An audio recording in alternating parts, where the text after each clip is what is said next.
We have Dr. Rakul Deshmukh as the speaker. I am here to introduce the topic and just to give you a prelude about what PREMs are. We are aware that PREMs stand for the patient-reported experience measures. We at CAHO feel it's extremely important to engage with the patients in line with the theme of the World Patient Safety Day this year. So towards that, we thought we will arrange this webinar. This is the first activity for us to start our celebrations towards the World Patient Safety Day. And we are going to be engaging and elevating the voice of the patients. I'm going to take just about 5 minutes to explain to you as to why this is extremely crucial, engaging and elevating the voice of the patients. Why is it important? Now, all of us are aware that we work in a very, very complex healthcare setting. And for us, whether it is in India or in other countries, the situation is becoming extremely crucial that any medical error today is becoming a huge problem for us in our healthcare setting. The reason for these errors becoming a problem is that we are not engaging with the patients in a way that we should be doing. So towards that, what should we do? So it's a clear mandate from WHO. The World Patient Safety Day 2023 is all about engaging patients for patient safety. We have to treat them as equal partners in their safety. This global campaign for World Patient Safety Day 2023 has proposed a wide range of activities for all stakeholders, including campaigns, policy forums, advocacy and technical events, and also capacity building initiatives. We at CAHO believe in capacity building, and we are going to be organizing several activities towards popularizing PREMs and also the patient advisory councils. We are aware of the increasing medical errors and the consequences of those. The first thing is the trust deficit. The medical errors can lead to a loss of trust in healthcare providers and the healthcare system. This can make patients less likely to seek medical care, adhere to the treatment plans, or engage in preventive health behavior. There are several impacts of this on the providers. We talk about the second victims. The major one is the burnout.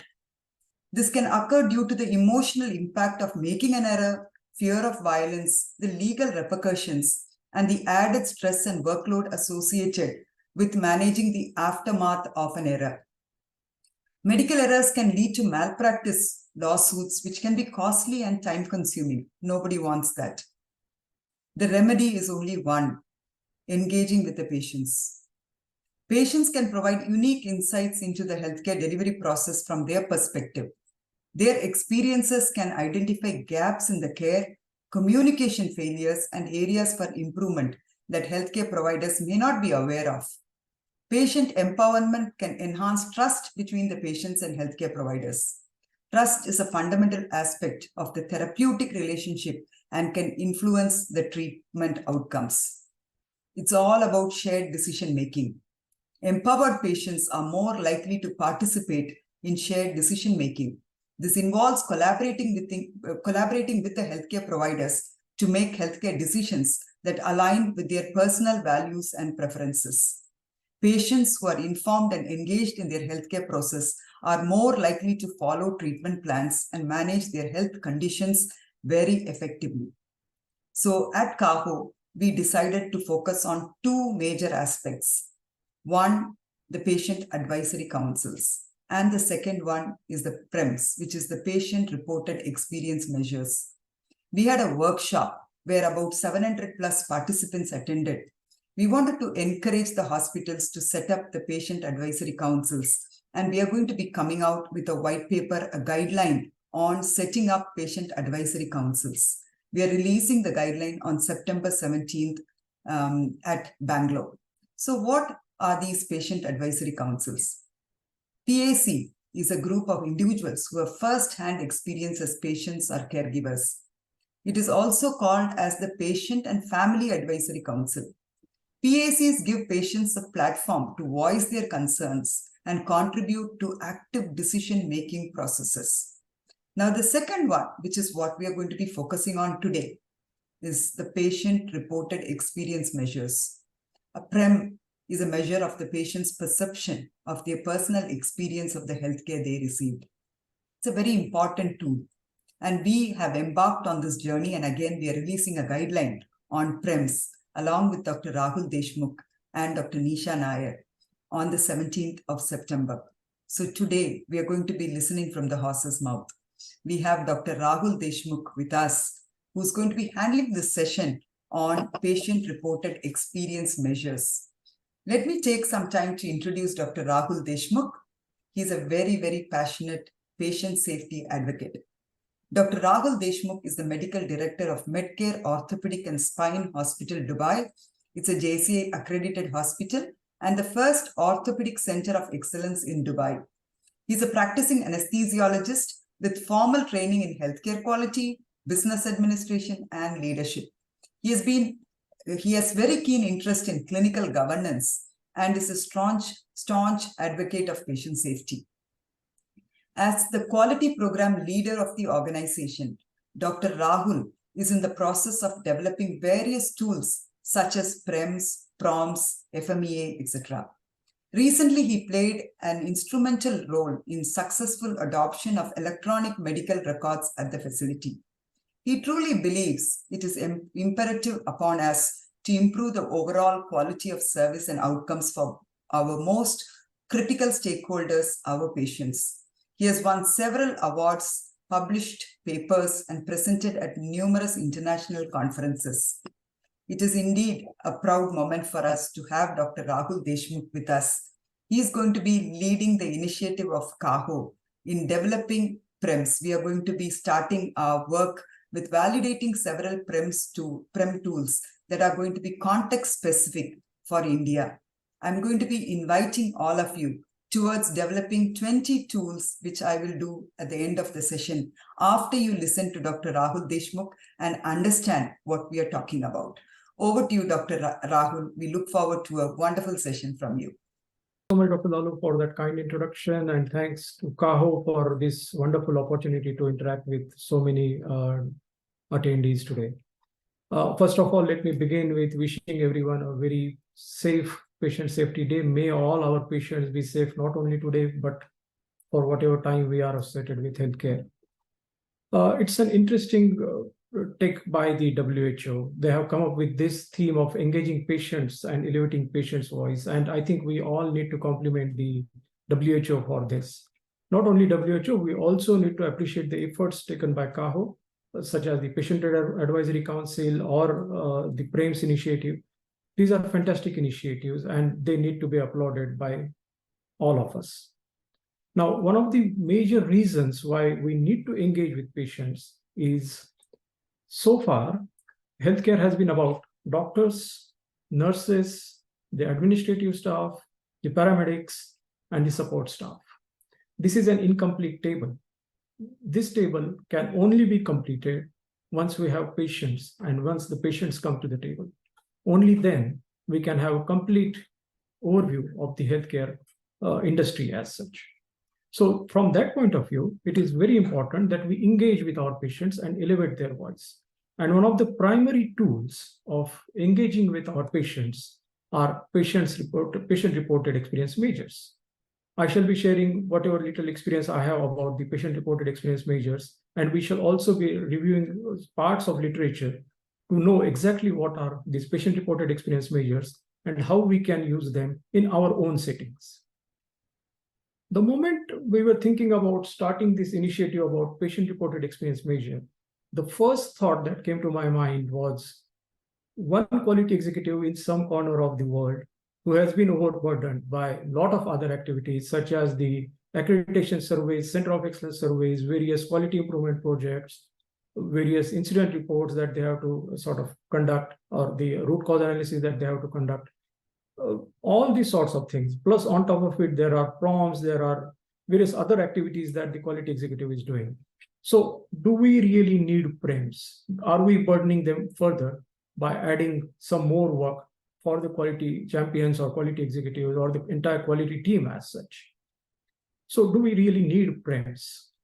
Let me start with, if to err is human, with the obvious reference to err is human, the Institute of Medicine's report, which was published in 1999, then what would you call someone who continues to err for 25 years? You won't believe that it was in 1999, the first report about healthcare quality and the errors in healthcare that appeared. We are towards the end of 2023 now, almost 25 years, and the picture hasn't changed much. We have all sorts of policies and protocols in place, but has the picture really changed? That's the question to be answered. Let's look at it from surgical never events point of view. Now, when we say surgical never events, obviously all of us must be knowing this, but let me just reiterate. These are the events which should never happen in a professional's life or in the history of an organization, such as wrong site surgery, wrong patient surgery, by mistake we operated upon a wrong patient, retained foreign objects, such as gauze pieces, swabs, some instruments. Just 2 days back, there was some news in local newspapers. In New Zealand, some hospital has forgotten some retractor in the abdomen of a patient who underwent cesarean section. And that patient suffered for 1 long year before it could be identified that there is something forgotten inside, which was an abdominal retractor, wound retractor, which is a big, as per the newspapers, it is of the size of a dinner plate. The team somehow managed to forget that inside, and it was picked up after 1 year. So the patient suffered for 1 whole year. That leads to the trust deficit that Dr. Lallu was talking about. How do we expect our patients to believe in us if we can commit such basic mistakes? And wrong procedure itself. These are surgical never events which have been reported, which are happening even today. Rabina, can we have a small poll here? We are looking at what is the awareness among our attendees today about the incidence of these surgical never events. What is the incidence of surgical never events in the United States? Is it more than 100 per day, more than 10 per day, 1 to 2 per day, 1 per week, or once every 2 weeks? About 13% of us think that it is about more than 100 per day, while 29% think it is more than 10 per day, and rest of it is also that the results are to be seen. So around 23 plus 14, 37 plus 22. Around 59% of us think it is 1 to 2 per day or less. Now, let me go back to the actual presentation, please.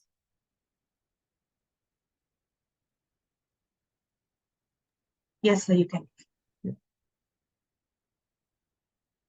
So these are our options.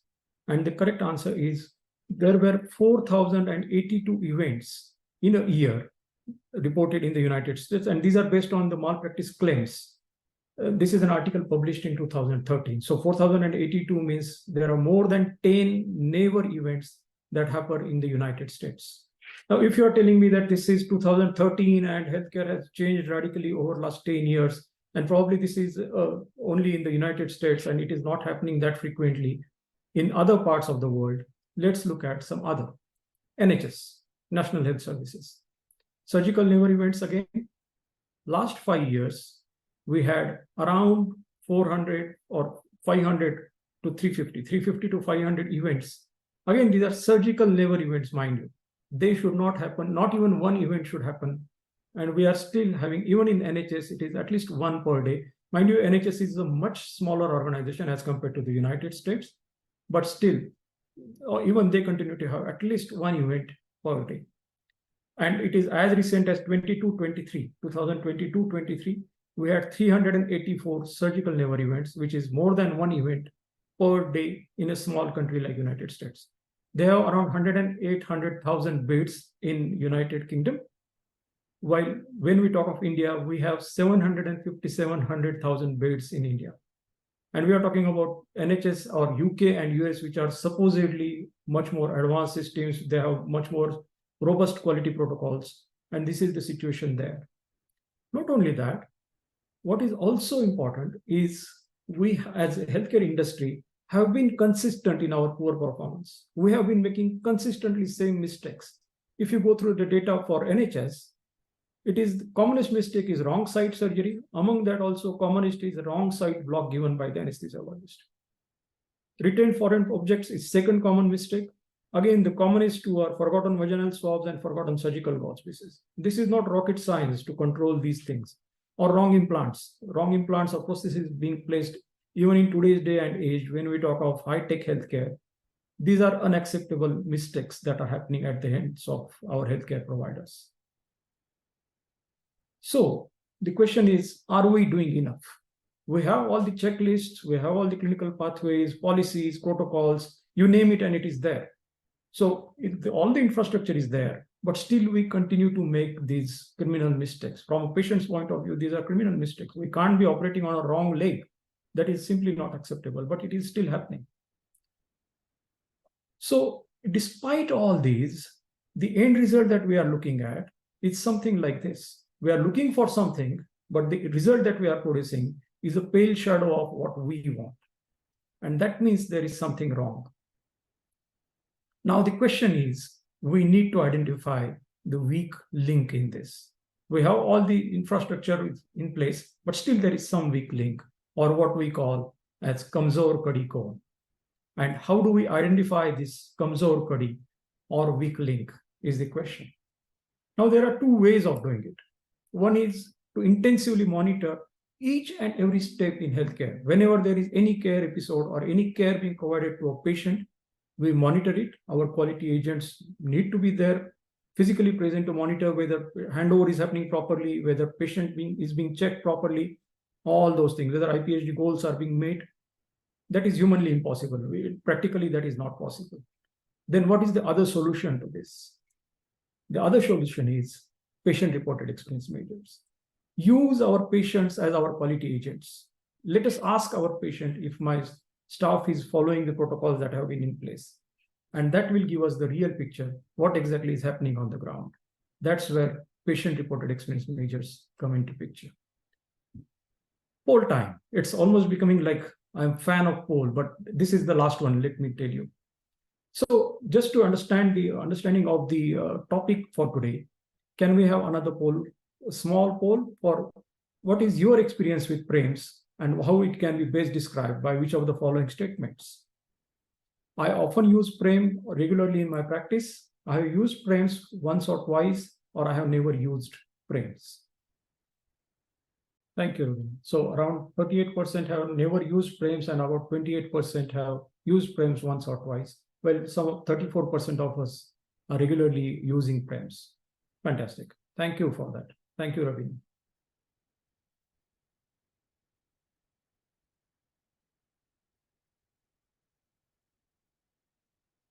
Can I get the control back, please, Ravina? Yes, you can.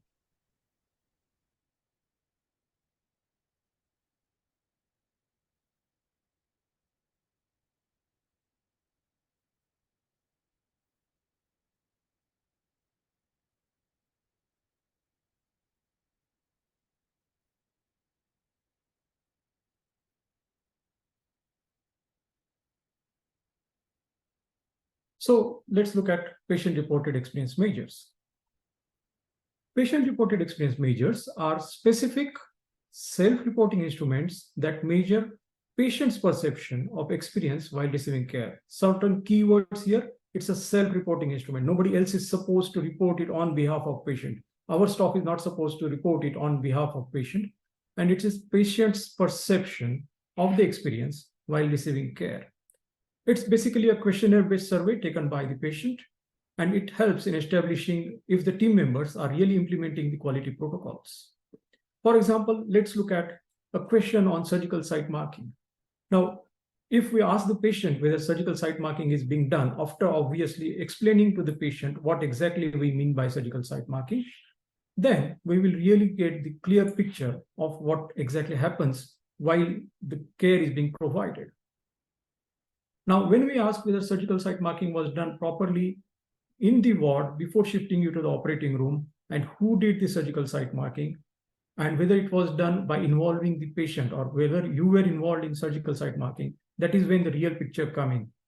Maybe patient will tell us, oh, I was never asked about it. Somebody came and put some mark on my leg and I don't know what it was. That means we are not properly explaining it to the patient. Sometimes patient might tell us that, oh, this was not done in the ward, but right before they wheeled me in the operating room, it was done. Or sometimes patient might say, oh, it was done in the operating room while I was about to sleep. All these variations in practice from our protocol can be identified by something as simple as a patient-reported experience measure. So what are the potential uses of PREMs? First and foremost, as I said, is useful measure of what actually happens in care episode. You might have a proper policy in place. Patient will not be shifted from the ward until and unless the surgeon has marked the surgical site by involving the patient. But actually, it might be happening that it is done in the OT, or it is done after the patient is induced, or it is not done at all, or it is not done by asking the patient. All these variations in your protocols will be identified by something as simple as asking the patient himself or herself. Secondly, it's a proactive measure to identify areas for improvement. Now, you don't have to wait for a wrong side surgery to happen to realize that, oh, my protocol was not being followed properly. If even single patient tells us that I was not involved or it was done in the operating room, this is a red alert for us and we need to rectify these. The process or protocol needs to be followed properly. And that's an easiest way or proactive measure to identify that this is an area for improvement. Now, assume that you have taken the corrective and preventive action and it has been reinforced on the staff members that this needs to be done and the surgical site marking has to be done by the surgeon in consultation with the patient in the ward before shifting the patient to the operating room. Again, we continue with our PREMs to assess the effectiveness of our corrective and preventive actions, whether they are really being implemented by our team members. That is what can be again assessed by patient-reported experience measures. Obviously, it's a great tool to improve communication with our patients and their families. Always remember, an informed patient is an empowered patient. And that's how we can elevate the patient's voice. So PREMs is a great tool to achieve all these targets. So now that if you are excited about starting PREMs, but still there are a lot of questions in your mind, like how do I go about it? When do I start? Where do I go? Where do I get the questionnaire? We have simple answers for that. How do we implement PREMs? There are two ways. One is to refer to ready questionnaires, or second, prepare your own bespoke questionnaires. There are a lot of ready questionnaires or ready-made questionnaires that are available online. For example, the Agency for Healthcare Research and Quality, AHRQ, has published various questionnaires. For example, the A&E, or the Accident and Emergency Department questionnaire, or the National Inpatient Survey, the Navigated Transcranial Magnetic Stimulation, NTMS PREMs are available easily online. Or of course, there is the Consumer Assessment of Healthcare Providers and Systems, CAPS. It's a comprehensive survey. I think if I'm not wrong, it is something like 38 to 40 questions, but it's a ready-made questionnaire that is available for any one of us to use. Though personally, I prefer bespoke questionnaire because these questionnaires can be catered to our needs, to our infrastructure, to our patients than taking something that is ready-made. It is always better to make your own recipe. First and foremost, you need to identify a suitable area to conduct the project. No point in conducting a PREMS project in an X-ray room for an obstetric hospital. The obstetric facility will hardly be using your X-ray facilities. So no point in doing it for X-ray. If at all you want to do it for ultrasound. That's your high volume area. As an obstetric unit, there must be so many ultrasounds that are being conducted on a daily basis. It is important that we communicate with the patient properly, and that's where PREMs can be utilized. So identify a suitable area for your own facility. Prepare a pilot questionnaire. It is very important. Again, I'm not really a big fan of long, big questionnaires. Wherever you go today, be it restaurant, be it a flight, wherever you are going, there are a lot of feedbacks that are being, data is the king. That's the modern king. So everyone is running after your data. So it's important to have a very short questionnaire. So prepare a pilot questionnaire, not more than 8 to 10 questions. That's what preferably we have been doing so far. That's a rule that we follow, that not more than 10 questions will be asked in one questionnaire. Otherwise, there is a sort of survey exhaustion. Patients don't take the questions. So it's important that we keep it very short survey. The question should be very simple so that the patient understands it. No point in making it a technical jargon just to impress the patient. Effectively, the ultimate aim is patient should be able to understand the question. Something as simple as surgical site marking may not be very easy for a patient to understand. So we will need to keep it in simple words. Did the surgeon mark the site where the operation is intended? That is probably an easier way to put than asking whether there was surgical site marking done. Another important thing is the question should have unambiguous answers because it will help you when you analyze your data. If there are ambiguous answers, you will not be really able to make out the clear picture of what is happening on the ground. So it is important to have very clear and crisp answers to those questions. It's always better to test the questionnaire among a smaller group of patients just to get a real feedback from the patients themselves. Are there any doubts that the patients are facing? Are there any difficulties that the patients are facing while taking the survey? That is something that will be identified when you test the questionnaire in a smaller group of patients. And of course, if required, if the feedback is not that great, if patients are saying that certain questions we could not understand or were not applicable for us, that's where you need to modify your survey. In a place like Dubai, or for that matter, even in India, it will be great to have multilingual forms because not all patients can understand English. So it is very important that we talk to the patient in a language that they understand. Only then we can get a real feedback from patients. So multilingual forms is a great option to have. Now, how do we administer the survey? We have got the questionnaire ready now. We are all set to go. First and foremost is explain the purpose of the survey. It is very important. As we always say, there are so many surveys running around these days. Wherever you go, as I said, you will be asked for some feedback. So patient should not feel that this is just another feedback about the facility. No, this is something very important. It is for patient safety. So it's very important that we explain the purpose of the survey, not only to the patient, but also to our team members. It should not be like they are doing it just as a mundane job. No, they need to be informed about why this survey is being conducted. Another important thing is decide the frequency of administering the survey. We don't want a situation where halfway down the survey, then you realize, oh, this could have been done better. So if, for example, you want to do the survey in preoperative as well as postoperative setting, start right from the beginning in those frequencies. No point in starting and then after 6 months you realize, oh, we could have done this survey in preoperative as well as postoperative survey. So it is better to have that clarity of thought that how often do you want to take the patient to take the survey. Next is mode of administering the survey. Are you going to use QR codes which are displayed at the patient or at the reception or at the ward level? Patient just scans the QR code in their mobile and give the survey. Or are we going to send SMS for the patient to give us feedback? Are we going to send email?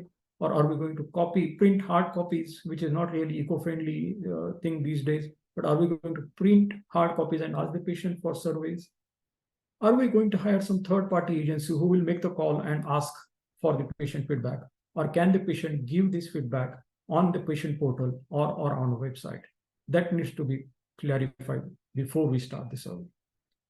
It's always good to avoid asking the patients to take survey in presence of staff members. Usually the real feedback will come only when it is anonymous survey. If a nurse who is providing care to the patient is asking for a survey right in front of her, the survey will never be reflecting the real picture. So it's always better to ask the patient to take survey when there is none of our team members present. That's why something like scanning the QR code or SMS or email is a much better way of conducting these surveys so that patient has his or her own privacy and then they can give us the real feedback. It's very important to conduct reliability and data validation tests whenever you are conducting these surveys. We really need a validated tool and validated data to take us further. Now, if you are thinking of starting a project on PREMs, let me also highlight some tipping hazards or some pitfalls of PREMs. First and foremost, it is very important that all stakeholders, including our patients and our team members, to realize the importance of PREMs. We don't want it to be another checklist where it is just boxes are ticked and really in reality it's something different. We don't want that to happen. So the patient as well as our team members need to be really sensitized what is the purpose of doing this, why they are taking this survey, and how it will help us in the long run. and how it will help the patients in the long run. Leadership support is critical. Like any other quality initiative, it is very important to get your leadership on board, particularly if you involve some sort of investment, be it by sending SMS or by sending emails or providing tablets to the patients or creating QR codes. Leadership support is required for these activities. As I said, identify the key areas for implementing PREMs. Just remember the example of obstetric unit conducting PREMs for radiology or for X-ray. If at all in radiology, you should be doing it for ultrasound than doing it for X-ray. So what is the bottleneck in your own organization? What is the highest, which is the area where there is biggest scope for improvement? Which is the area where there are a lot of patient complaints? Which is the area where there are chances of compromising in patient safety? Those are the areas where we should be concentrating while conducting PREMs. Again, simple, easy to answer questions with unambiguous answers. If the questions are conflicting, that's going to create more confusion for the patient, and that is not going to reflect. Every time we can't expect a patient to come back to us asking the meaning of that particular word or that particular question. Many a times, if they don't understand, either they will skip that question or give some answer which is random, which does not have any significance for us. So it is very important that all our questions are easy to understand with very crisp and clear answers. Data collection and analysis can be labor intensive. We do not want our quality teams to feel burdened by these initiatives. So it is very important if we can have data collection and analysis automated. Something like Microsoft Forms, obviously there is no disclosure here, but something like Microsoft Forms obviously will help in collecting data as well as analyzing that data for you. So that is another important thing that we should be looking at. And validation of data is absolutely critical. We don't want a situation where our own team members are filling in these forms and sending us as 100% compliance in everything. The moment there is, it is something like hand hygiene checklists. Whichever hospital you go to, it will always be 100%. So that means that data is not really accurate data. So data validation is very, very, very important. These are some of the pitfalls of PREMs. What are the limitations? First and foremost, it's a measure of patient's perception. It is not actual outcome. It is not prompts.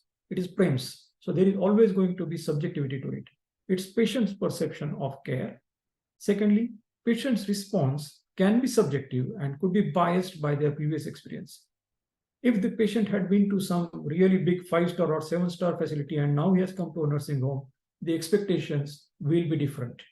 And therefore, there can be a bias, or vice versa. Previous experience was in a very small nursing home, and now all of a sudden, if the patient has come to your tertiary care center, the patient thinks it's all glitz and glamour, and the patient is likely to give you better ratings.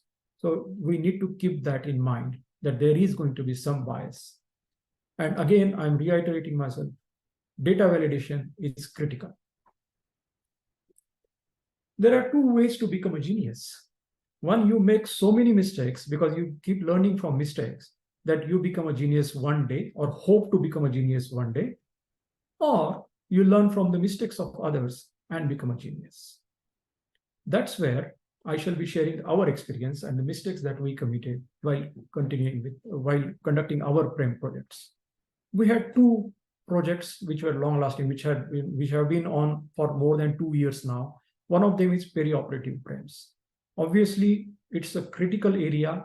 The surgical suites or operation rooms or operating theaters is obviously a very critical area for patient safety. As an anesthesiologist, I very well know it is heavily dependent on reporting by team members. Whatever happens in the OR remains in the OR. It never comes out of that operating complex. So it's very important that you have your eyes and ears in the form of our patients in the OR, so that we get to know the real picture and really what is happening in the OR. And it also helps in assessing effective communication with the patient. These were the aims with why we started perioperative PREMs. The questions that were there in these PREMs were, have you been advised about preoperative fasting? Very critical area. Many a times we have to reschedule the surgery because patient is not fasting. Patient had some tea, coffee, milk, something just 1 hour before the surgery and needs to be rescheduled. That has a domino effect on the entire operating room list. Hence, it is important to check with the patient-reported experience measure whether our team is advising patients about preoperative fasting. Information about type of anesthesia. We don't want any surprises for the patient. Or suddenly somebody came and started poking needles in my back. We don't want that to happen. Whether type of anesthesia was explained to a patient. Clearing doubts about surgery. Whether all your doubts were cleared, or doubts about surgery and anesthesia were cleared before the surgery.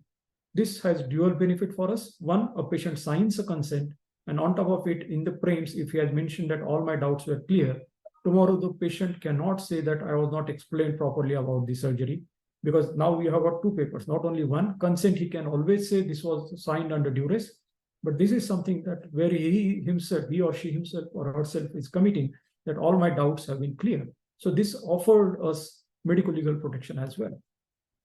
Whether you are involved in surgical site marking, whether you are informed or explained about post-operative pain management. We also added a question about hand hygiene compliance. That again acted as a sort of a validation tool for our hand hygiene checklists, that do our staff members really follow hand hygiene protocols. We had a total of 5,058 participants since June 2021, and we got some really good results out of these PREMs. Second one was MRI safety PREMs. We have a very busy MRI suite.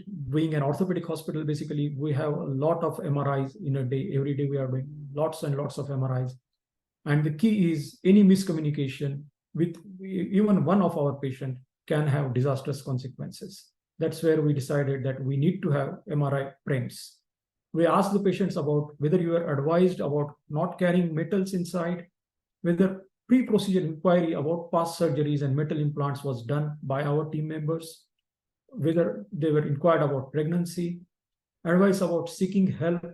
If you feel claustrophobic in the MRI, how do you seek help? Has this been explained to the patient? Was one of the questions. Information about avoiding movement. We all know the quality of MRI goes down if the patient moves. So whether you have been advised that you should not move during the MRI.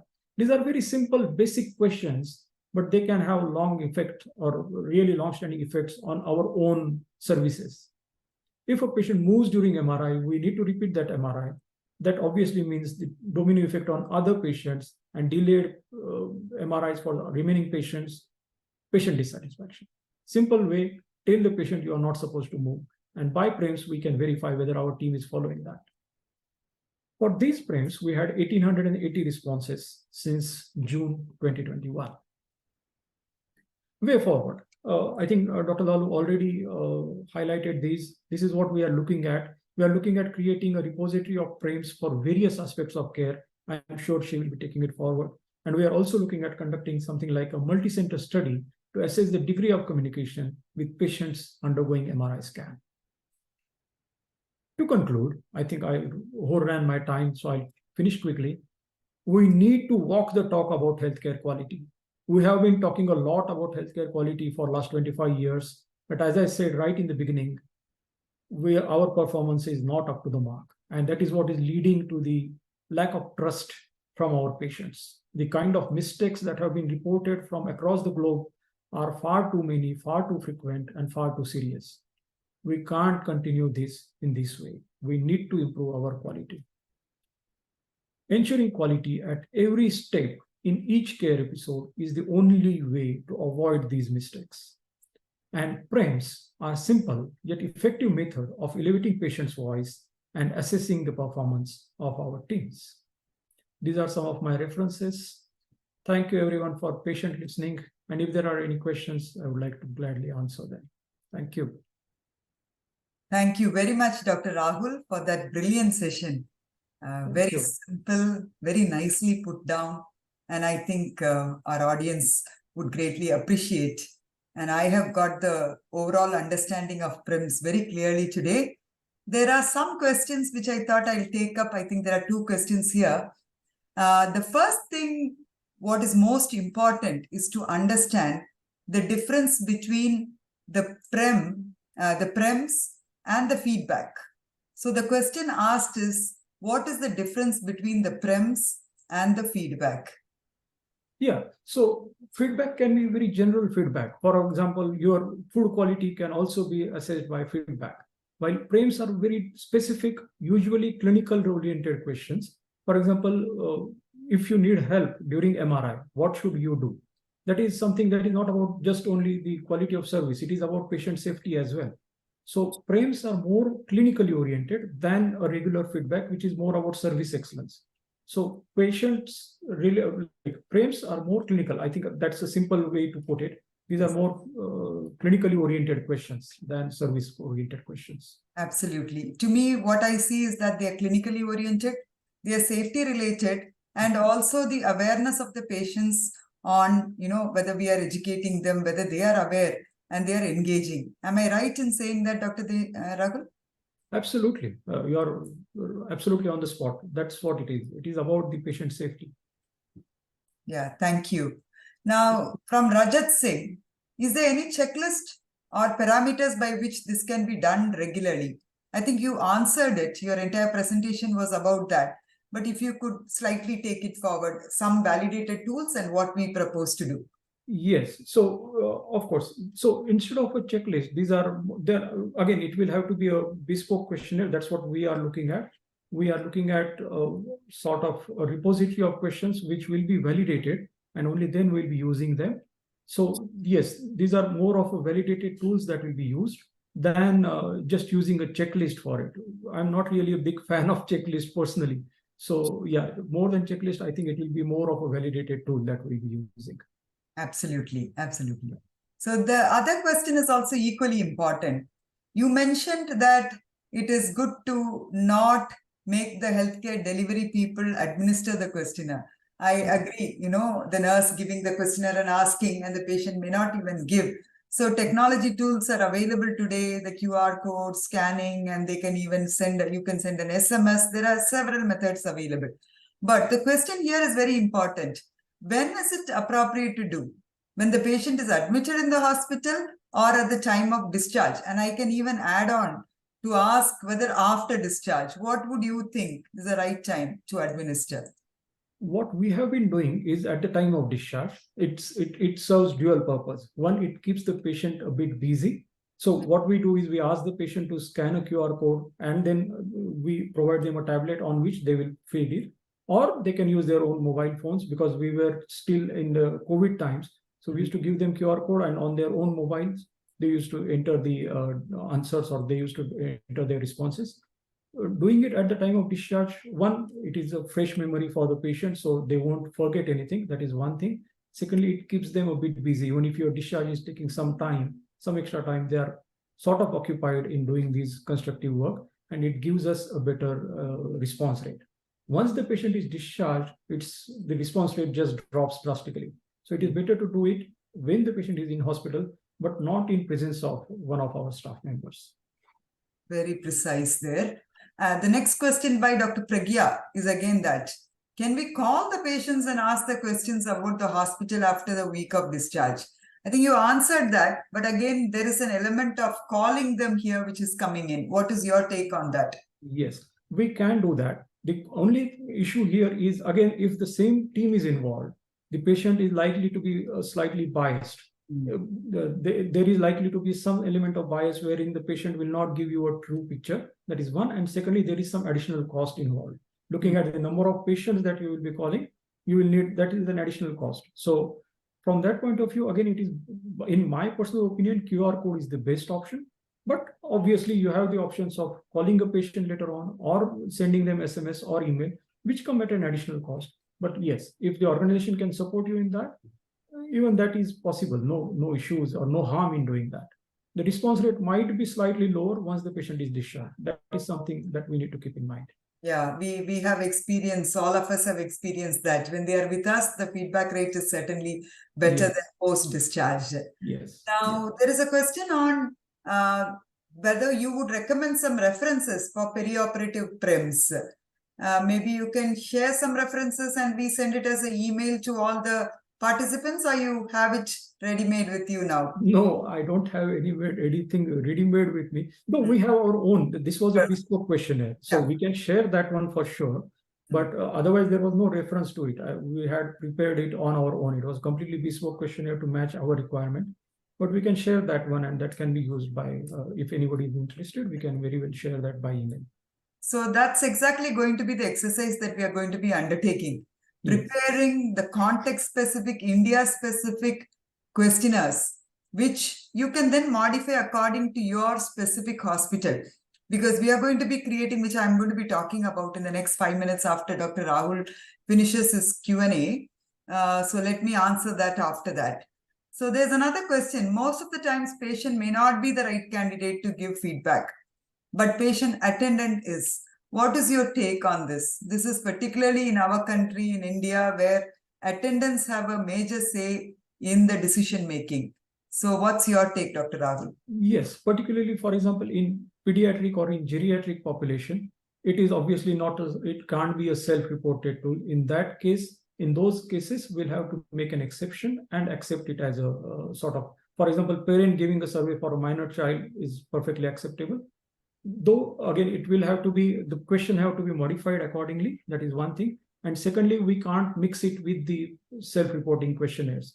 So we'll need to have a separate questionnaire for pediatric patients, wherein it is acceptable. For really young children, parents can give the feedback. Or similarly for geriatric patients where there is an issue about understanding or things like that, again, we'll have to have somebody else, the representative can take that survey. That should not be a problem. All right. So from what I gather, it's good to get only from the patient when they are independent of decision making.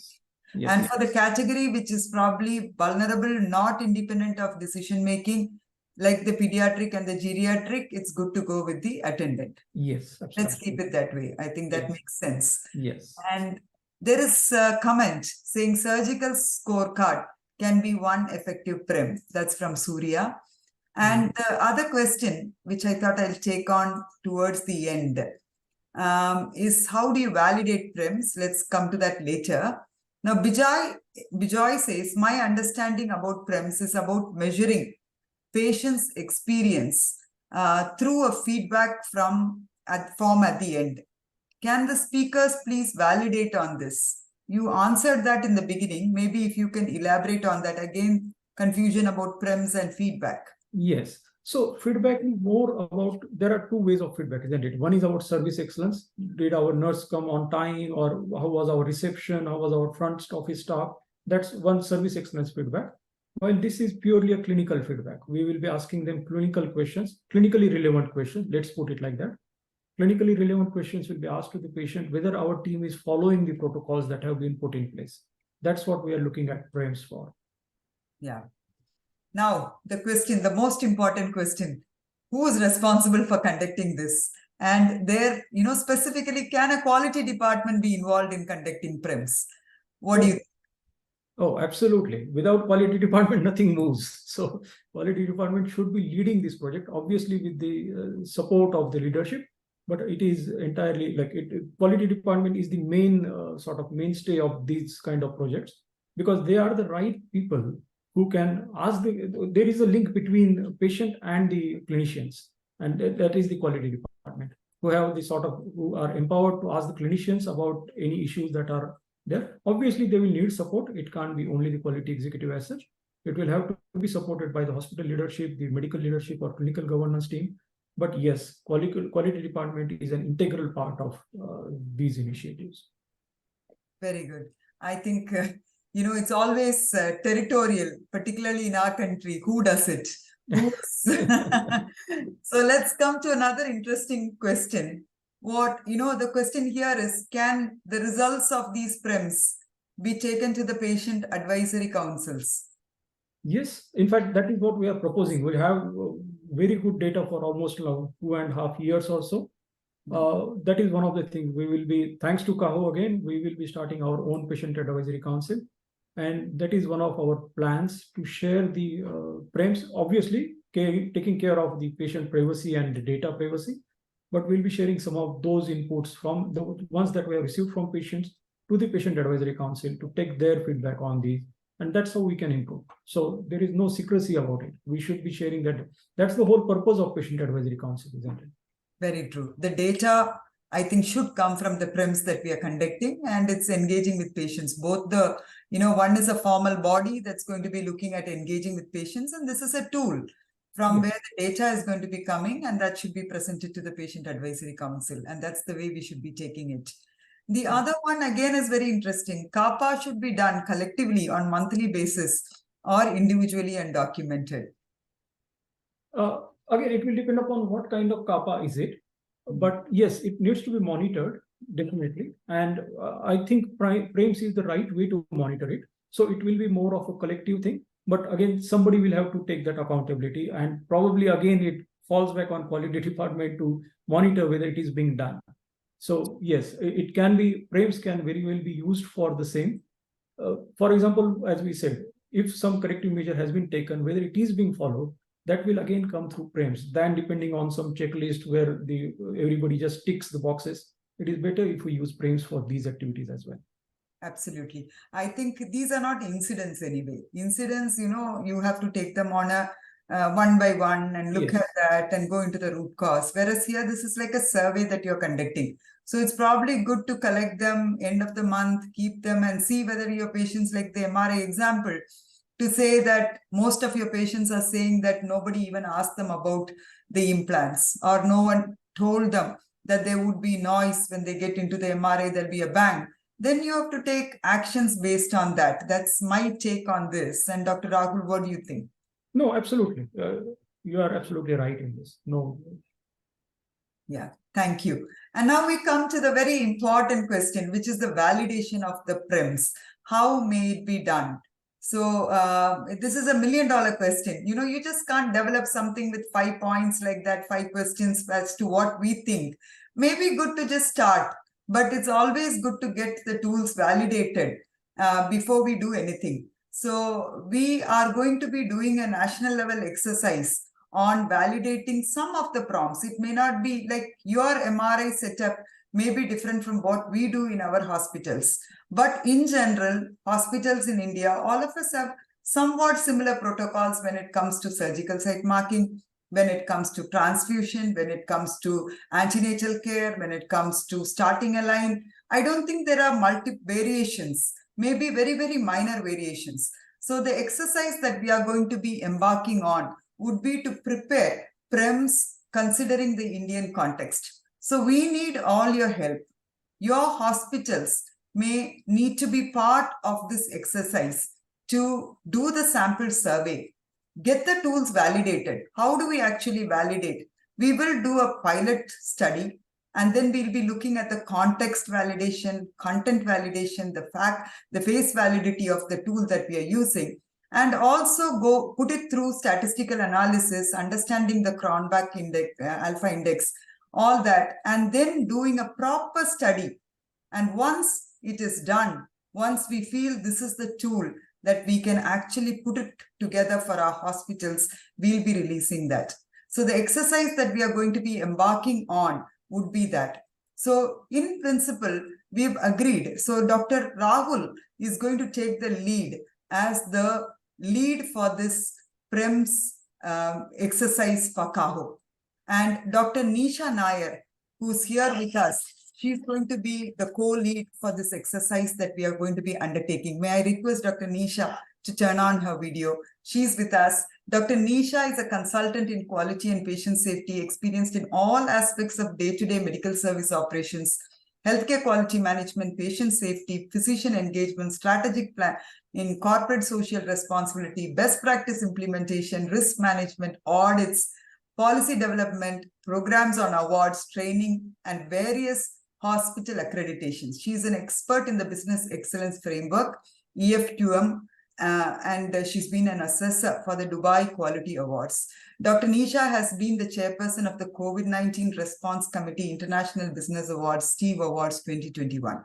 Current assignment, she's the corporate team member and AGM regional head for GCC, non-UAE vertical, Oman, KSA, Qatar, Aster DM Healthcare Corporate Office, Dubai, UAE.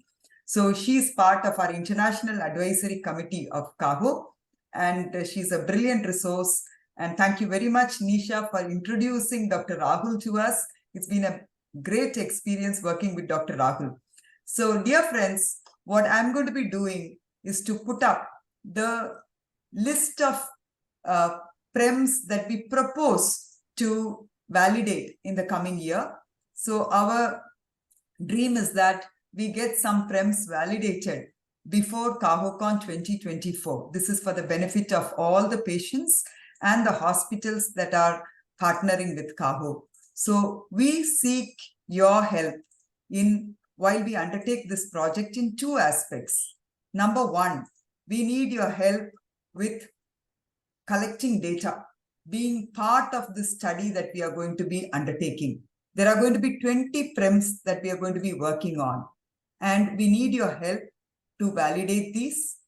You could also, if you are interested in taking the lead for any of these PREMs, you can write to us. So this slide we will be sharing after validating with Dr. Rahul and Dr. Nisha.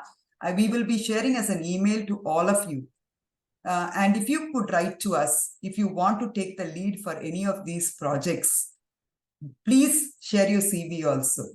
We want to know that you will be the right person to take the lead. Or if you want to be part of the team, then please express your, your willingness to be part of this team. We will be connecting with all hospitals that are interested in validating the PREMs. So these are some of the PREM tools that we would want to validate, and I'm putting this in front of you. Request our participants to please raise their hands if they are willing to be part of this exercise. This is going to be an excellent initiative, I'm sure, to engage with all of you and to engage with our patients. May I request our participants to please raise their hands. We have already 32 people, 33 is climbing up. I know the interest. Perfect. Too many. Dr. Rahul, we are going to have a lot of people. Fantastic. Thank you. Thanks for that response, everyone. Thank you. Yes, now it's reaching 71. It's going on. That's wonderful. Thank you, dear participants, for being part of this wonderful webinar. I hand over to Dr. Rakul for his remarks, and then I'll take on with the upcoming activities. Over to you, Dr. Rakul. Oh, thank you so much. Thank you, Dr. Lallu, Dr. Nisha, and the entire Kaho office bearers for this wonderful opportunity to interact with everyone. As I said, PREMS is the way forward. We have lots of policies and protocols on paper. Now is the time to sort of walk the talk and really see what is actually happening on the ground, because we have been making some mistakes and it's time to stop those mistakes from happening.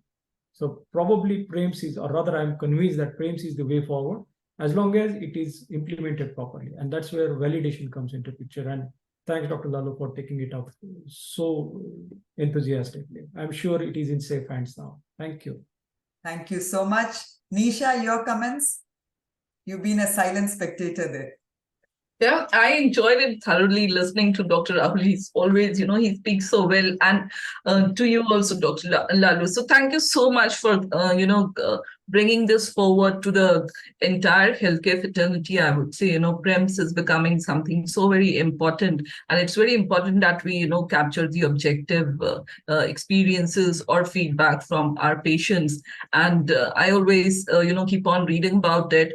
And going forward, when we have value-based healthcare, where patient's feedback is going to matter when it comes to clinical, treatment therapies also, especially in countries which is, dominated by insurance. This is going to be something very, very important. So, having patient-reported outcome measures and patient-reported experience measures would be the way how we would be, benchmarked, or how we would be evaluated, or even the payers would be, considering this going further. So it's so very important that, we have this incorporated. We start our journey and we ensure patient safety. So thank you so much for taking this up for everyone. And thank you, Kaho, for this. Thanks, Nisha. I would request Dr. Anil Kumar Chilimunta. Dr. Anil, are you around for your comments? And how do you think this is going to impact? Dr. Anil or Dr. Dhruva? Geeta? Ma'am, Madam, good evening. I'm Dhruva.